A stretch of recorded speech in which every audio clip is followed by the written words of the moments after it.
Hola, Hola, Vero. ¿cómo va? Bien, estoy buscando a Bueno. ver. Hola, Hola, Vero. ¿cómo va? Bien, estoy Bueno. buscando. ¿Ya se sumaron las chicas? Estoy en eso.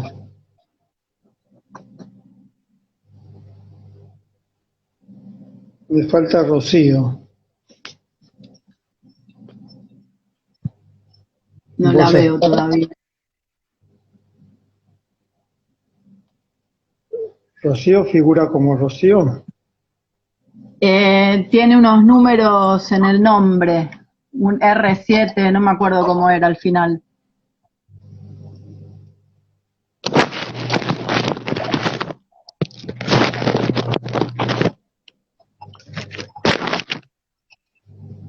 ¿Y Dali?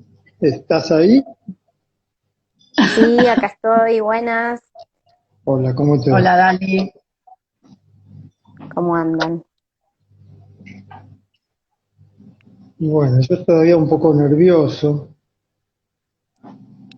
¿Vos recordás cómo figura Dali? Mm, no, a ver, Porque lo cambió, déjame checarlo. creo que era Tendríamos que R7. andar avisándole a quienes están lo que está pasando, Vero. Ahí está, Roestiri 7A. Ahí está. Ro, fíjate de mandar invitación, manda a pedir a unirte. Ya está, ya está, ya la encontré. Ahí va, perfecto. Bueno, buenas noches a quienes están. Hola,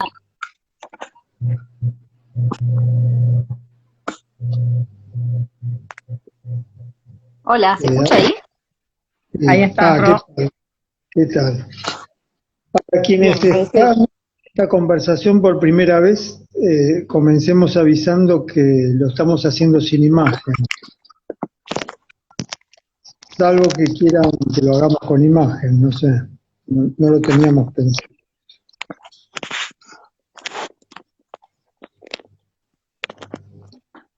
Hola, Hola, Hola, sí, se escucha, se ¿estás, escucha. Vero? ¿Vero?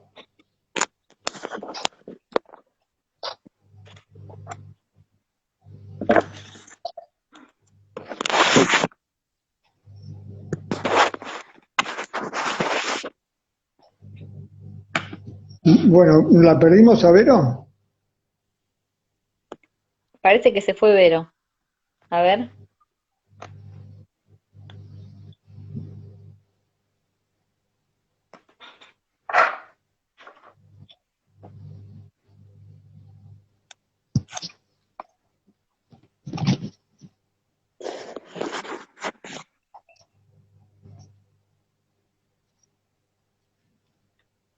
La invité de nuevo.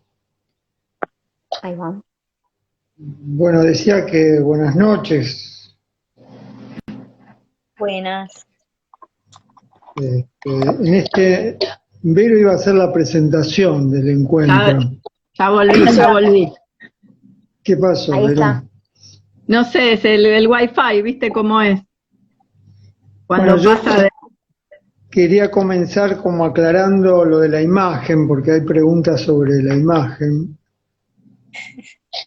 Yo pregunté si querían con imagen y alguien pone sí con imagen. Este, nosotros la vez Igual, pasada pensamos hacerlo sin imagen para evitar caer en ese lugar común del Instagram. Acá alguien dice que no oye nada. ¿Se escucha? Se escucha, ¿eh? sí, sí. Sí, se escucha. Sin imagen, por favor, dice Vicky La Rosa. ¿Qué tal, Vicky? Hola, Bueno, Vicky. comenzamos. ¿Comenzás vos, Vero? Bueno, pero ¿no querés presentar el espacio y yo presento después a la conversación? Bueno, respecto del espacio, este espacio se llama Conversaciones después de clase, lo vamos a tratar de sostener todos los miércoles a las 21:30 hasta que termine el cuatrimestre y después también, porque lo venimos sosteniendo durante todo el año pasado. Solo creo que dejamos a mediados de noviembre. Hay mucho ruido. Es un espacio que está en se llama después de clase, que es ese momento tan hermoso del después de clase donde nos quedábamos charlando. Entonces tratamos de evocar algo de ese momento, ¿no? Evocar un momento que nos hacía bien, que nos hace bien, y que en esta ocasión va a presentarse como una conversación entre nosotros. Acá estoy viendo que Connie dice que descansa la vista sin imagen. Esa es una cosa que tenemos que pensar, la presencia de la imagen y la voz en este momento. No sé qué más decir del espacio, ¿no? El año pasado fue un espacio muy acogedor, muchas sensibilidades que escuchaban el vivo se sintieron muy agradecidas y confiando en ese agradecimiento es que lo estamos sosteniendo, confiando en que hacía bien el vivo. Es raro decir que algo hace bien, ¿no? Que se llame vivo es una buena noticia, ¿no? Que hace bien el vivo a la vida.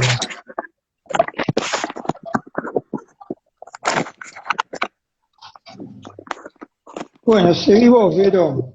Bueno, sí, salió como otras cosas ahí en los bordes y en las fronteras de la cátedra, y aprovechando el Instagram, que en este sentido no es la cátedra, pero es la cátedra, y es como un temblor, un bamboleo que nos interesa, que incomoda, que sabemos que incomoda, pero que nos interesa como para poder andar por otros lugares, no solo por lo académico.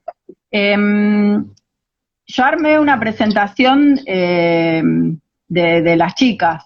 No pensé en presentarte a vos, Marcelo, porque nada, me parece que en un sentido quizás no haga falta, y que quedás presentado también en el acto de hablar, de escribir, de lo que ya vienen leyendo quienes están cursando y de lo que ya saben quienes vuelven a pasar por estos lugares. De Rocío y de Dalila, pensaba que referirles solo a la psicología les quedaba corto, porque el compromiso clínico que tienen desborda las paredes de un consultorio y los espacios donde el sentido común ubicaría la clínica o lo clínico. Pensaba también que referirles solo a la docencia universitaria les quedaba corto, porque el compromiso pedagógico les desborda las aulas y están en lo académico con la fuerza de rechazarlo y de la incomodidad de reconocer la incomodidad que trae lo académico. Pensaba que se les puede encontrar pensando, leyendo, escribiendo y discutiendo, que activan revueltas vivas y furiosas en las calles, en las camas y en las plazas, que saben de inventar y de mixturarse, que entraman con la fuerza mística de lo brujo, que viaja, ya sea en la magia de lo musical, entregándose a tocar y escribir canciones. Una vez escuché, no puedo parar de componer canciones, y viaja también en la exploración maravillada de mezclar sabores y saberes que traen las medicinas originarias de yuyos y guardianas. Ambas saben expandirse en las fronteras de lo posible porque saben que lo existente no agota lo posible. insisten en preguntarse por la vida, en experimentar cómo vivir de otros modos. En les dos viven temblores, luchas, emociones, intensidades, vibraciones que insisten en ranchar instantes, sabiendo tanto de las desilusiones del amor como de las crueldades de los gobiernos y disfrutando, entre vacilaciones y decisiones, de acompañar los balbuceos de las crianzas con asombros, miedos, alegrías, juegos y siestas suavecitas. Y bueno, la idea de hoy es, bajo el nombre de debilidades, ir rodeando algunas ideas, algunos conceptos, algunas preguntas, algunas incomodidades.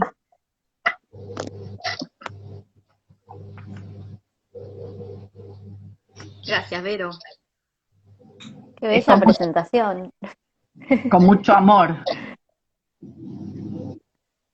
Llegó. Bueno, es una conversación que reúne muchas gratitudes, ¿no?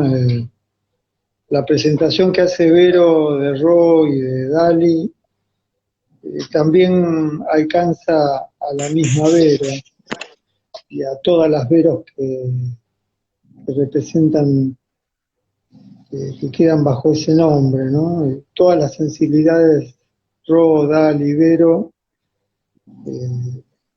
llaman a lo que llamo la gratitud de tenerlas cerca o de tenerlas en una cercanía para pensar esta noche. Ro, Dali y Vero tienen esa generosidad. En estos días circularon entre nosotros un texto que escribió Dali, un texto que escribió Ro, que mandó, si no me equivoco, lo mandaste hoy, Ro. Sí, hoy y otra vez. Que es sobre el tema, que no es un tema, es la necesidad de hablar en este tiempo de las debilidades. Las debilidades como un abrazo necesario con este tiempo, ¿no? El abrazo de las debilidades. Y discutir en esta conversación, entre otras cosas, la idea de fuerza. Discutir en esta ocasión también cierto modo de pensar la fuerza como una virtud, las debilidades como una falta, una insuficiencia, una mala fragilidad. Bueno, yo quería como también sumarme a la presentación de Vero y decir esa palabra para Vero, ¿no? Que ha sido el año pasado una gran compañera en estas conversaciones y tenedora de estos diálogos. Lo cual, sostener un diálogo es una tarea mayúscula. No me gusta la palabra mayúscula, pero tan necesario sostener un diálogo. Y bueno, Vero lo hace desde que comenzó. Bueno, no sé cómo comenzamos la conversación. No sé, Igual, si Marcelo.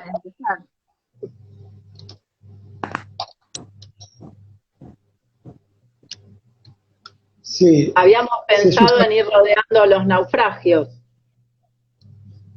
Bueno, ¿cómo los rodearíamos? Y por ahí poniendo en diálogo algunas de las cuestiones que aparecen en los naufragios en relación con debilidades y con los que Ro y Dali fueron enlazando a partir de eso. Bueno.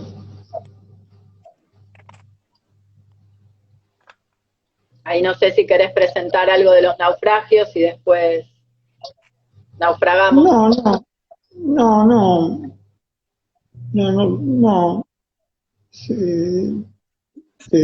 Vos, Vero, te referís a los naufragios como una serie de textos que comencé a preparar después de editar Esquirlas que se llaman Sesiones de naufragio, hasta ahora están publicados en Adinta, no mucho más, no sé. A mí Ahí Roda, me gustaría escucharlas a Ro, a Dali.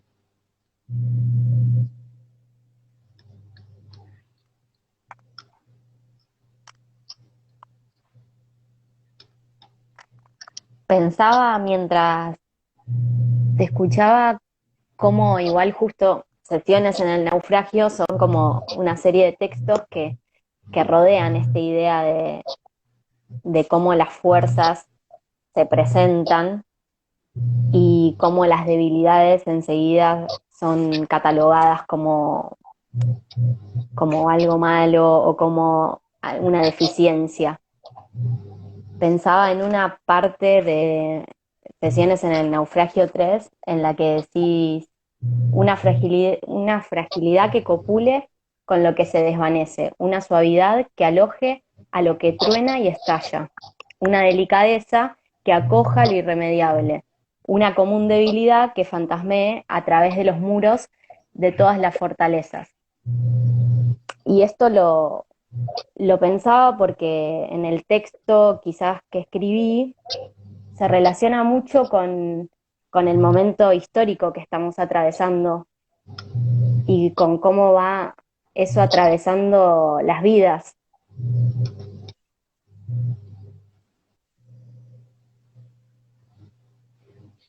Y en el texto que escribiste, lo tengo ahora lo estoy mirando.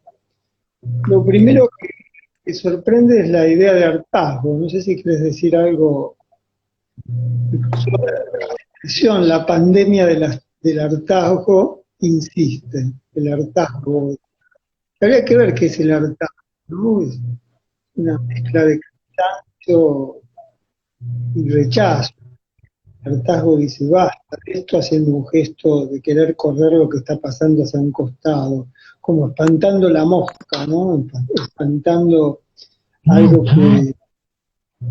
que insidiosamente molesta. También es el cansancio, ¿no? ¿Cómo lo pensás? En realidad fue parte de las palabras que tomé de los retazos de las respuestas de una actividad que se propuso en el campus, pero me pareció interesante cómo la palabra hartazgo traía como esa fatiga o esa molestia de que hay a la vez una acomodación a esta vida quizás más virtual y de estar de un modo que no estamos acostumbradas, y sin embargo existe esa acomodación, y insiste, pero con fatiga, con molestia en algunas existencias, en otras siento como que se acomodó más perfectamente por otras eventualidades. Pero digo, en general creo que hartazgo representaba la molestia de la acomodación continua, ¿no? Ah, bueno, ahora es todo virtual, nos subimos a que es todo virtual.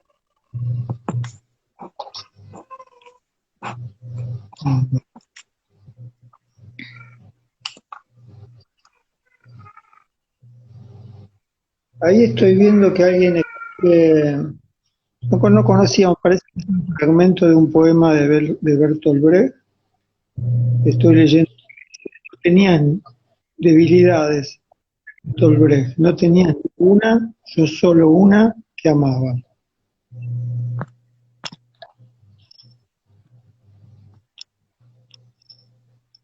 También alguien puso un poema de Leonard Cohen Ah, no que lo vi. No. dice, no temas ser débil, te pienses de estar cansado, te queda bien estar cansado, parece que pudieras seguir para siempre. Justo un poquito más arriba de esa otra.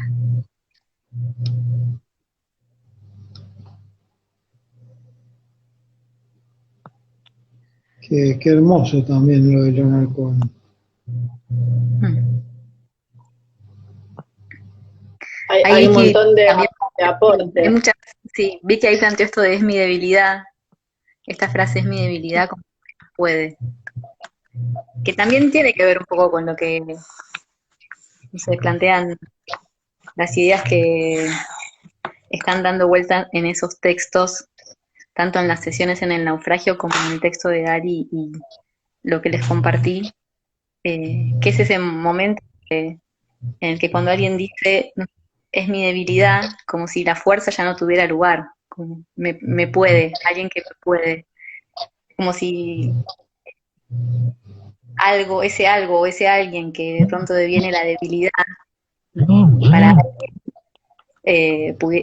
pudiera poner en jaque ese imperio de la fuerza del que habla Simone Weil, que un poco también, ¿no? Tal vez para reponer algo de lo que venimos pensando tanto de la cátedra como en los textos que estuvieron circulando y demás, cuando hacemos referencia a esta idea de imperio de la fuerza y se contrapone esta idea de la debilidad o a esa otra idea, nos estamos refiriendo al texto de Simone Weil de 1940, en el que piensa a la Ilíada de Homero como el poema de la fuerza.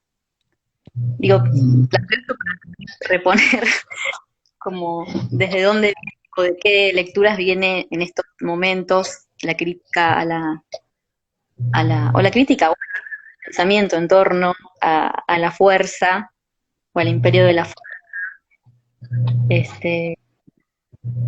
Y como también en ese mismo texto, ¿no? Simone Weil plantea esta otra idea de mantenerse digno en la debilidad, ¿no? Como una manera de pausar o poner en cuestión ese engranaje que si no un poco funciona solo, ¿no? Que es el del imperio de la fuerza.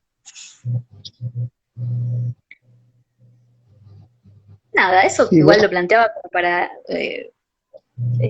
contextualizar un poco de dónde viene esto de imperio de la fuerza y la.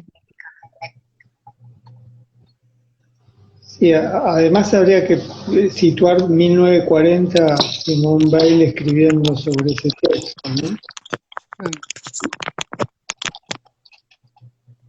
Por momentos hay un ruido, no sé de qué es. Sí, ¿Ustedes lo escuchan? Sí, sí, que viene y va. Bueno,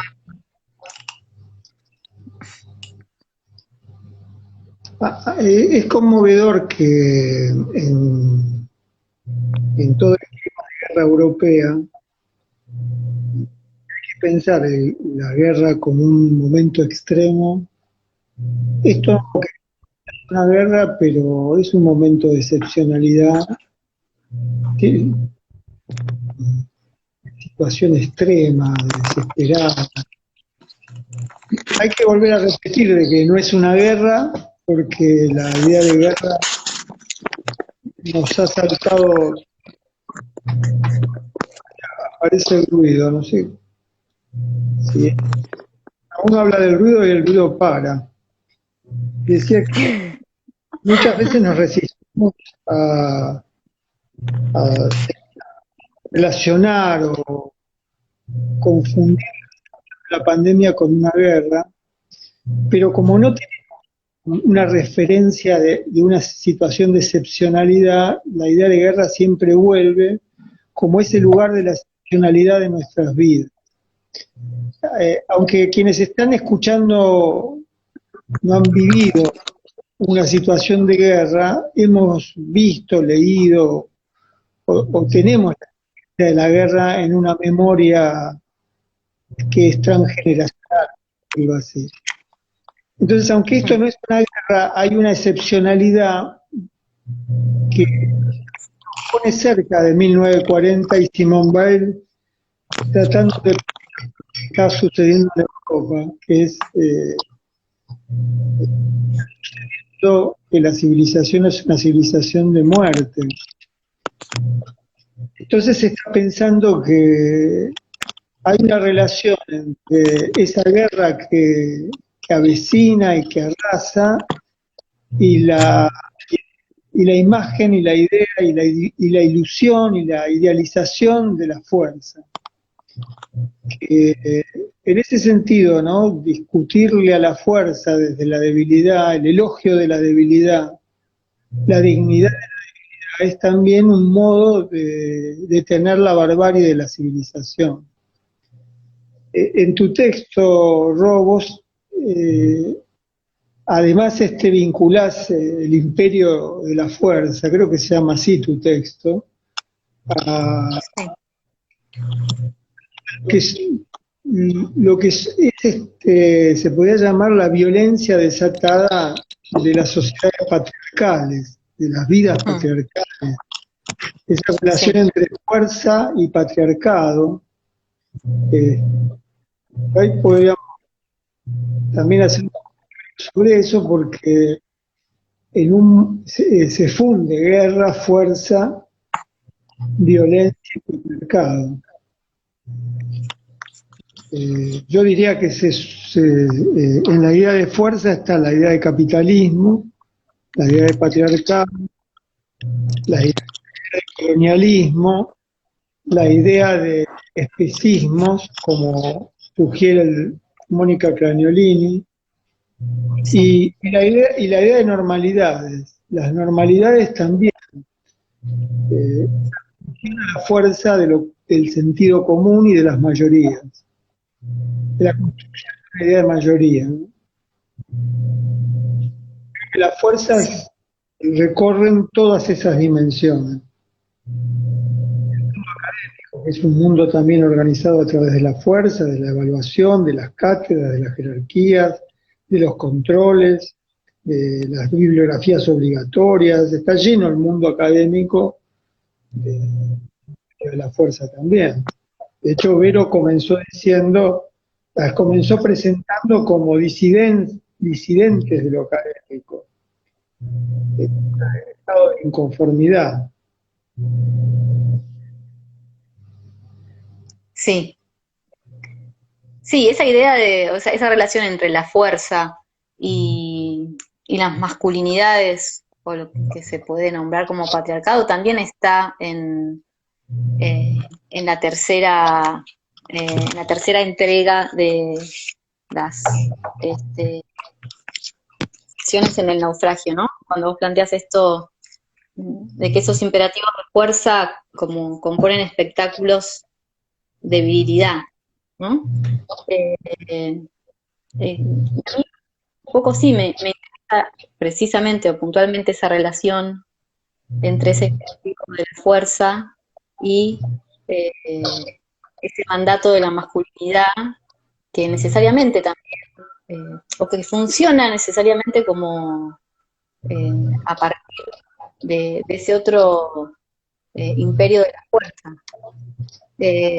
No sé, pensaba un poco que ahí en ese texto ve como que piensa ese estado de guerra, ¿no? Que se lee en la Ilíada de Homero. Y si bien, bueno, también no se podría como hacer una analogía, no sé, tan directa con este estado actual, de no pensarlo en términos de guerra, o habría que tener algunos recaudos, ¿no? Para pensar eso. Eh, sí, yo me acordaba de un libro de Rita Segato de 2016 que se llama La guerra contra las mujeres, en el que hay plantea un poco eso que hace posible ese estado de guerra es la pedagogía de la masculinidad, ¿no? Como ese mandato de la masculinidad que necesariamente como, sí, que parece llamar a ese imperio de la fuerza, del dominio, sobre todo lo eh, y lo que también sugiere ahí Segato es que lo que un poco habría que alentar es a desmontar de alguna manera ese mandato de la masculinidad, como para en todo caso a acabar con ese estado de guerra.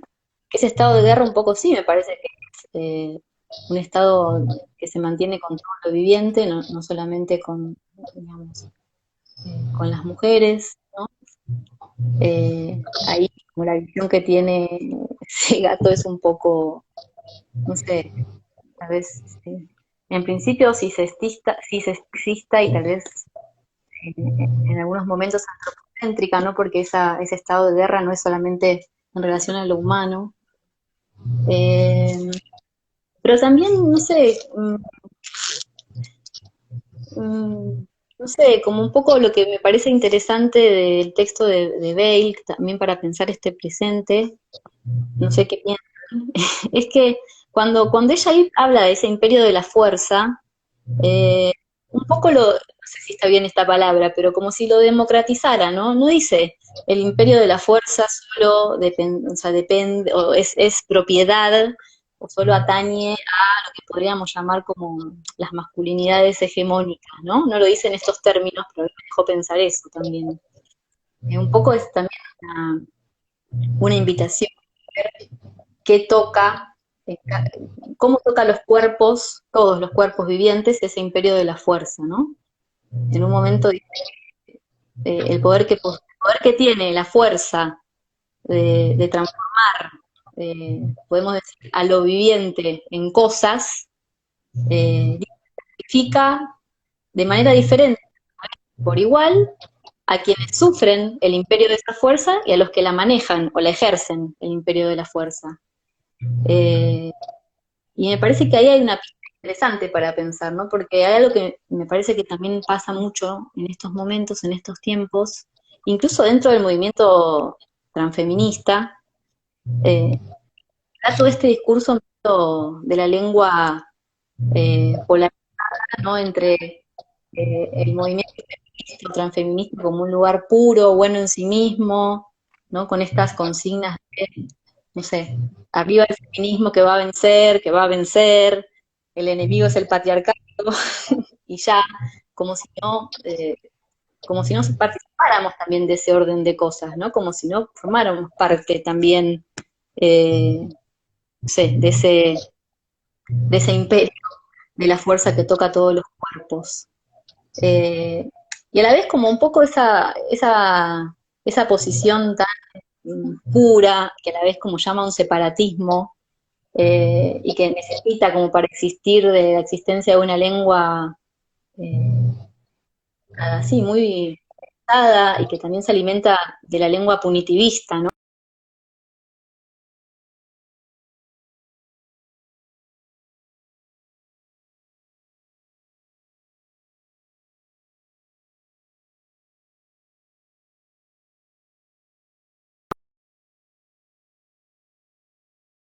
De ese ejercicio de la fuerza, ¿no? O de ejercicio de dominación sobre lo vivo. Eh, entonces, nada, también me parecía interesante, o sea, me parece interesante pensar cómo, cómo esa lengua punitivista un poco es, eh, solamente puede el encierro, el castigo, la separación, y a la vez esa lengua punitivista muchas veces es como tremendamente negadora del dolor, que es lo que me parece también eh, muy interesante. Digo, que lo que Simone Weil lo plantea muy bien ahí. O sea, escribe muy bien eh, ese dolor, ese sufrimiento o esa tristeza recorre todos los cuerpos. No es propiedad de ninguno de los dos bandos. este, no sé. Es- yo quería como aprovechar lo que estás diciendo para señalar una cosa. Conocemos y me doy cuenta el uso del lenguaje que estás haciendo. Y quería señalar que en este momento es muy importante volver a pensar cuál es nuestra posición en lo que está pasando. Eh, Tal vez me gustaría a quienes estamos en esta conversación, en este momento poder urge estar, que es en los hospitales. Mm. Estar ahí. Tal vez siempre nos preparamos para estar ahí y estamos en una situación fuera de los hospitales. Los hospitales me parece que tenemos, porque tendríamos que estar ahí, estar ahí donde está el dolor y donde está en este momento la desesperación. Pero estando acá, algo que hacer, que es pensar en la lengua para alojar lo que está pasando. Y Simone Weil, al tema de la debilidad, la idea misma de fuerza, está tratando de desmontar, si cabe la palabra, o desarmar, o descomponer una cosa que un sintagma de horror, porque imperio y fuerza son sinónimos. Toda fuerza de bien imperial.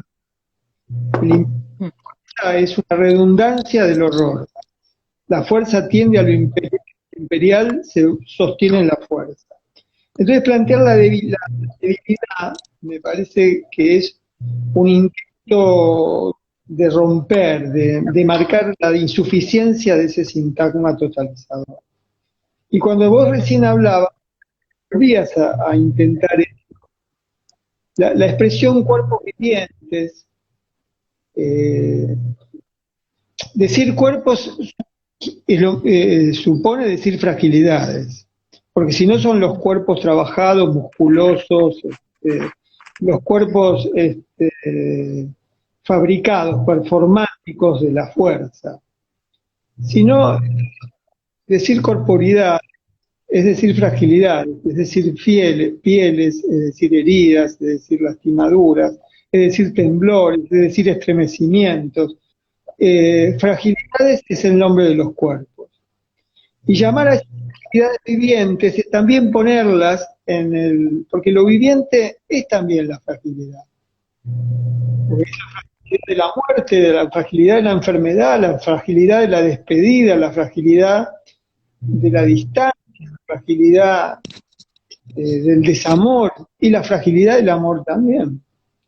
En este sentido, hablar de fragilidades, decir que esta es una conversación entre fragilidades,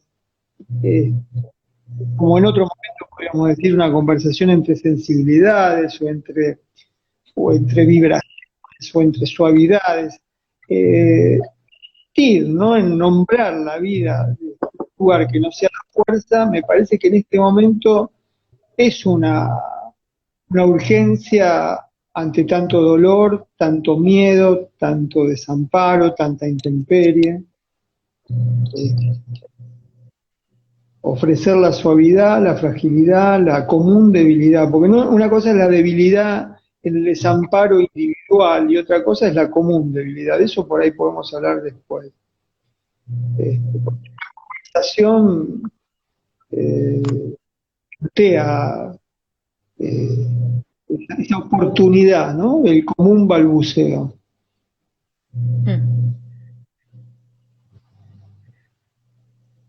Yo pensaba cuando leía el texto de Ro en cómo pensar una guerra destituyente, porque pensaba que la guerra sería contra lo que él llamaría el patrón mayoritario, y pensaba a partir de un ataque que tuvo el acampe de familiares de detenidos el sábado por un grupo de neonazis con remeras de la SS que salían de la movilización del Obelisco. Pensaba que digamos, un exceso de patrón mayoritario como hombre heterosis, policía neonazi. Y pensaba en la fuerza y por ahí el aprendizaje, porque más arriba en los comentarios nombraban que en Chile harto quiere decir mucho. Y pensaba cómo a partir de lo mucho de las represiones que vienen viviendo en Chile, el aprendizaje de la revuelta, de cómo pensar en asambleas destituyentes. En algo a mí me resuena lo destituyente como otro de los nombres de una común debilidad, donde sería como armarse de otro modo o constituirse de otro modo en relación con el imperio de la fuerza. A mí me gusta mucho una cita del texto de Bale que dice: solo aquel que ha medido el dominio de la fuerza y sabe cómo no respetarla es capaz de amor y justicia. Entonces, en relación con eso, también pensaba que no hay desesperación solo en hospitales, sino que ya viene habiendo desesperación en los barrios, en las prisiones, en la pobreza, que ahora también esto queda como derramado y contagiado en los hospitales, ¿no?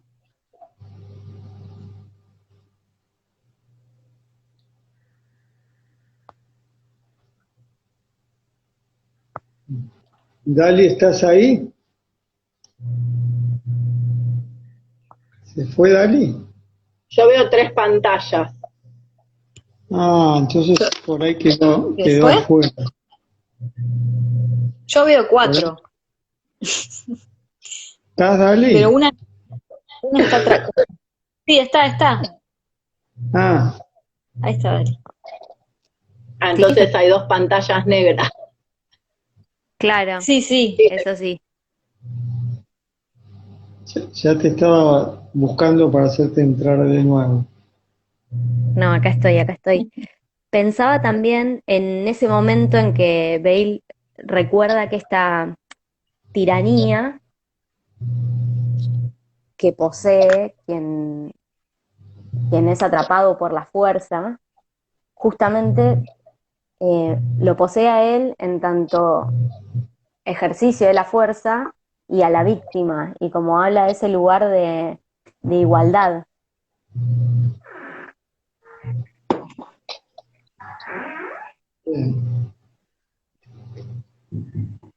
Creo que en ese sentido Ro decía que era democratizadora la idea de Bale. No sé si te entendí Claro. bien cuando dijiste eso. Sí. Sí, yo pienso algo parecido, aunque me parece que habría que evitar cierto deslizamiento justificador o que excuse la violencia y la fuerza. Yo pienso algo parecido sobre el odio y la crueldad. Todas las formas de crueldad son modos defensivos, son modos que tienen relación con cancelar, suprimir la angustia. Pero que haya una angustia negada en un acto de crueldad, no nos lleva a simpatizar con la crueldad, ¿no? Porque No. tal vez que la crueldad sea ese modo de tramitar la angustia negándola, nos pone en esa disyuntiva, ¿no? Es decir, alojar la angustia o negarla. Y alojar la angustia es alojarse de nuevo en la fragilidad, en el estremecimiento, en la debilidad, en la intemperie. O sea que todas las formas de crueldad tienen relación con una obstinación de negar la fragilidad, de negar la angustia. O sea, en ese sentido, volvemos a pensar algo que no quiero repetir el sintagma, la angustia como afección anticapitalista, porque ya no lo pienso así, pero sí que hay la contracara de la crueldad es la angustia, y también la contracara de la insurgencia y la rebeldía y de la ternura en la angustia, porque hay también ternura en la angustia. Entonces la pregunta que uno no se atreve a hacer es por qué la angustia deviene en crueldad o deviene en ternura. Y uno no se atreve a hacer esa pregunta porque, además de que no se puede responder, nos pone a la vista, nos pone en la circunstancia de que la anida también en todas las sensibilidades vivas, porque en las sensibilidades vivas la angustia. Entonces, La pregunta que ahora que nos tenemos que hacer, si queremos hacernos esa pregunta, es todas las maneras de tramitar la angustia. Porque uno podría decir, hay una manera de lo común de tramitar la angustia, pero en el grupo de neonazis o de nazis o de violencia que describe Vero, también hay una común crueldad, un común odio, una común violencia, una comunidad de la violencia y la crueldad. O sea que lo común pueda también ser un espacio de alojamiento del odio. Pensaba con esto que decís, Marcelo, que también hay algo que ahí la crueldad propicia, que es como la ficción de pertenecer, ¿no? La ficción de escapar del desamparo, Bien. de la intemperie. Como que hay algo que propone esa crueldad, que sería alojar la angustia pero negándola, que tiene que ver con ser parte de algo, ¿no? Pensaba en el texto de Rochi y algo de lo que traía como de Rita Segato, y como esta idea de pedagogía de la crueldad, que cuando habla de algún crimen dice la víctima es eventual. El crimen es dedicado como a una horda de varones imaginaria que avala ese acto y lo celebra. O sea, el crimen es como un ritual iniciador de otra cosa. Sí. Bueno, lo que está muy bien lo que decís. Un modo de escapar de la angustia es pertenecer a una ficción protectora, invulnerable, pertenecer a una fortaleza.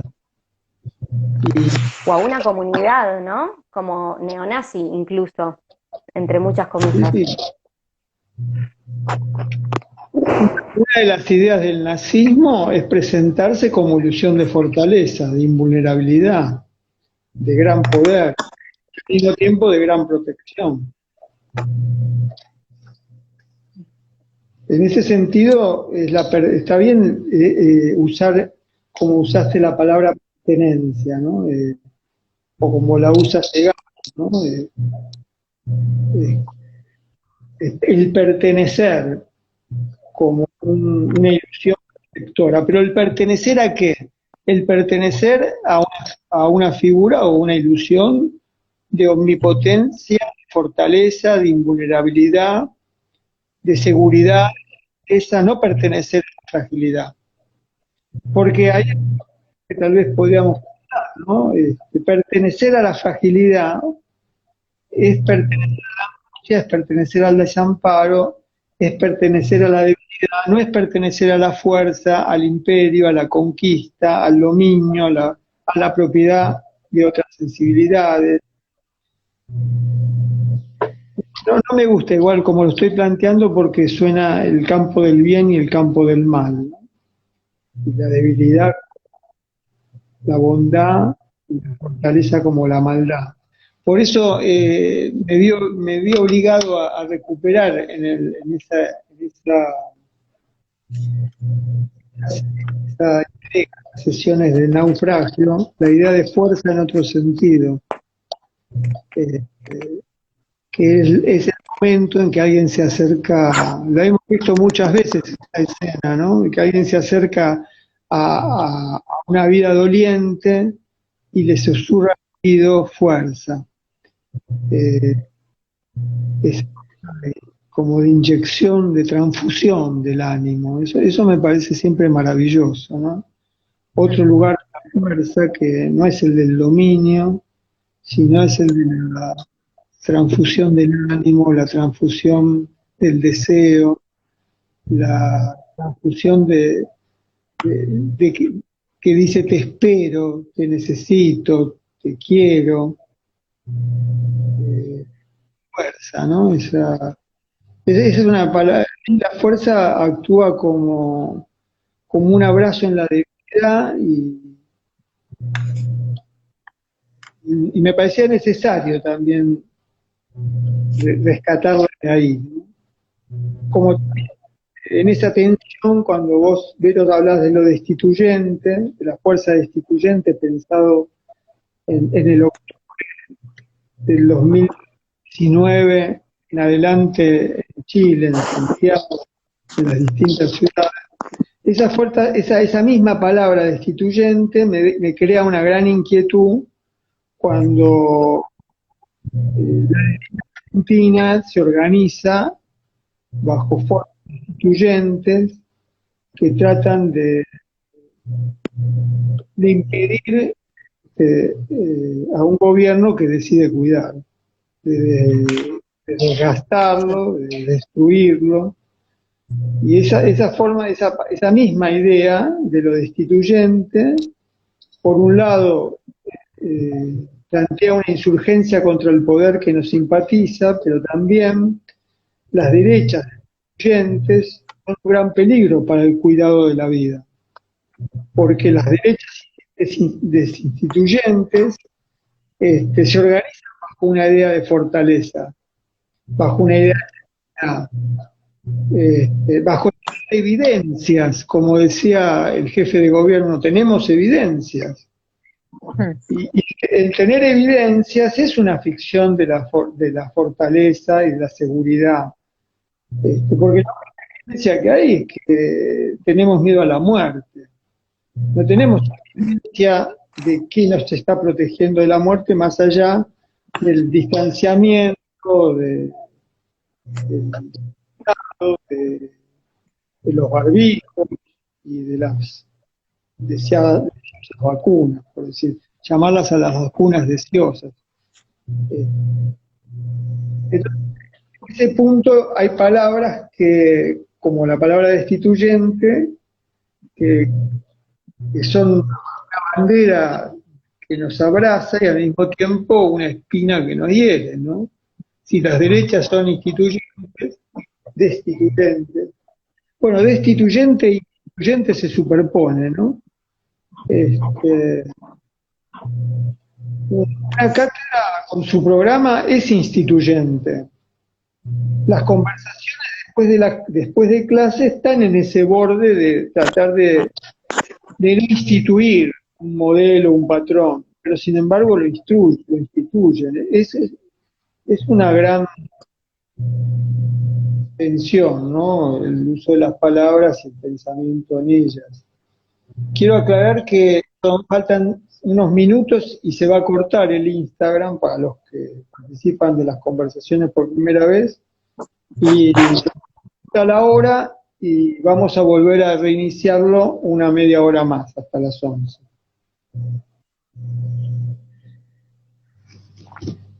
Están apareciendo varias preguntas, varios comentarios en relación como por ahí a situar un poco más. Fede preguntaba qué campos de problemas intenta pensar Simone Weil, qué entendemos por fuerza. Alguien preguntaba, ¿serán fuerzas que fuerzan sentires, que fuerzan cuerpos? También por ahí decían, ¿acaso no es tranquilizador pensar que los que ejercen la crueldad son los otros, incluso esos que ejercen crueldad son incapaces de ejercer ternura?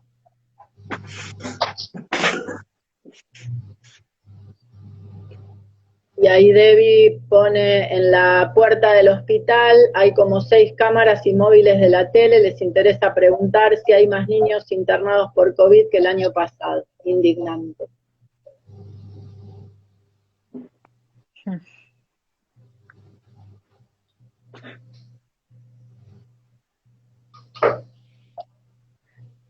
Me parece que en esto por ahí de cómo pensar las palabras o cómo nombrar, hay algo de las formas que cooptan aquellas palabras que buscan soltarse de tramas ya establecidas. Hace unos días fue tendencia, digamos, el hashtag desobediencia civil, que creo que pasa parecido con esto que vos decías recién, Marcelo, de lo destituyente. Yo ahí me acordaba que Leukovich ubicaba cómo ir más allá de la dupla instituido-instituyente que pensaba el análisis institucional, y él pensaba en el suelo del 2001, pensar ahí también lo destituyente como otra fuerza que viene por ahí a hacer lugar a inventarlo por conocer. Sí, sí, siempre simpatizamos con esa idea, pero en medio, quiero decir esto, en medio de una pandemia, este, destituir o tener movimientos de desobediencia contra un Estado que intenta cuidar es criminal. Ni bien termine la pandemia, vamos a cuestionar de nuevo al Estado. Pero en este momento, si no hay Estado, no hay cuidado. Y por eso es que no se puede dudar. No es un momento para discutir la lógica estatal de un Estado que cuida. Si el Estado descuida, vamos a cuestionar el Estado en este momento que no es capaz de cuidar, como cuestionaríamos el Estado en Brasil. Pero cuando el Estado se dispone a cuidar, me parece que en este momento no se puede dudar. Sí, que es un poco lo que planteabas la otra vez en la conversación de la que participó Mónica Grañolini, Maracha, Vircano, y vos, no me acuerdo si había alguien más, pero que un poco lo que planteabas es esto, de nada, la confianza, la necesidad de confiar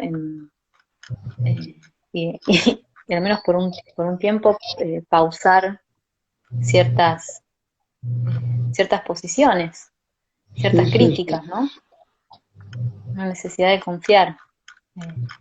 Y lo llamaba la confianza de las incredulidades, ¿no? Es decir, no desde la incredulidad confiar, que es decido, a pesar de que no creo, decido confiar. No desde una posición crédula, fe, inocente. No, desde la incredulidad, porque es un momento difícil, me parece que yo lo vivo con miedo, con incertidumbre, entonces la idea de debilidad también me ampara en este momento. Una digna debilidad, y compartir esa idea, no avergonzarnos de la debilidad. Ese es otro tema, ¿por qué avergonzarse de la debilidad como si fuera una insuficiencia? Creo que ahí también el tema es que nos avergonzamos de la debilidad porque es un territorio a habitar. No tenemos las palabras para evitar esa digna debilidad, no las conocemos, conocemos las palabras de la fuerza. Nacemos en la teoría de la fuerza. Es un laburo también ver la fuerza en todo su abanico o en algunos de sus posibles lugares y animarse a evitar una digna debilidad. Es un lugar de fragilidad que no es fácil habitar. No sé si es decisión, de hecho.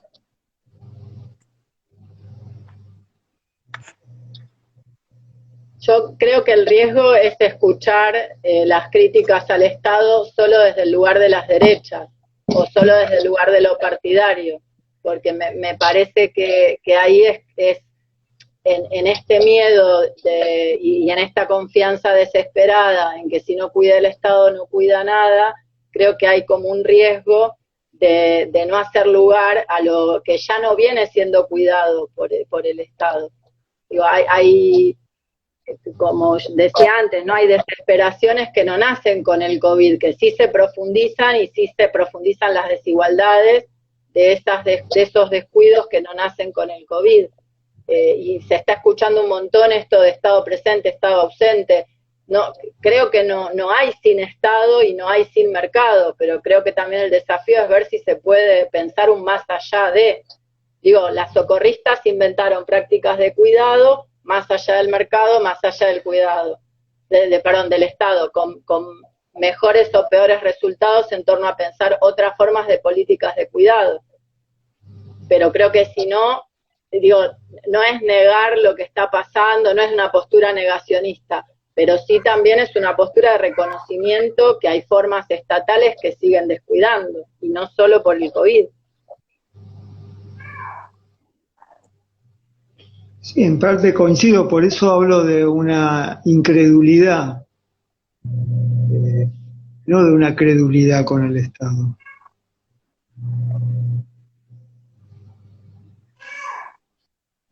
Pero a la hora de vacunar es el Estado. Sí. Fíjate, si no, un grupo comunitario no puede organizar una vacuna. Y el otro absurdo es que las empresas privadas compren vacunas en el mercado nacional, la idea de la privatización de la vacuna. La Argentina siempre era que las vacunas eran gratuitas y el Estado las compraba y el Estado las daba gratis. Por supuesto Sí. que después están todas las discusiones que planteás, Vero, sobre las violencias del Estado, las brutalidades, las barbaries estatales, el Estado Sí, todas como... las violencias que también ahí en el chat se leen, ¿no? Algunas cosas, lo que está pasando en Andalgalá, alguien pregunta dónde está Tehuel, qué pasa con, nada, ciertas violencias del Estado, que sí, las fuerzas represivas, ¿no? No es que, no se está diciendo es una cosa u otra, pero estamos pensando, no, me parece que puntualmente ahora amenaza bueno, no sé, yo la palabra amenaza me da cosa, pero nada, un discurso de la derecha muy furibundo y muy destituyente, realmente, este, bueno, que es bastante alarmante. Y, eh, y me parece que es ante eso que se afirma esa posición de una incredulidad que en ocasiones confía, ¿no? Que es en esta ocasión se confía. En respuesta, me parece, de alguna manera, a esas posiciones que son peligrosas. Creo que algo de eso se juega en eso que citás, Ro, del texto de Bale, que dice decir lo que la fuerza quiere venir a asfixiar. Yo pensaba que de eso se trata la militancia, de eso se trata el activismo, de eso se trata la clínica, de poder decir eso que la fuerza viene a asfixiar. Sí.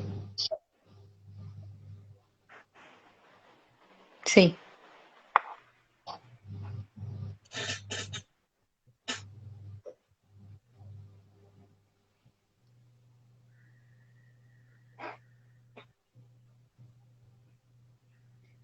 ¿Les parece que finalizamos porque ya se va, o ya no se corta más Instagram? Lo No que sé, pasa es que cómo no es. entramos en justo. Entre cuestiones arrancamos un poco tarde.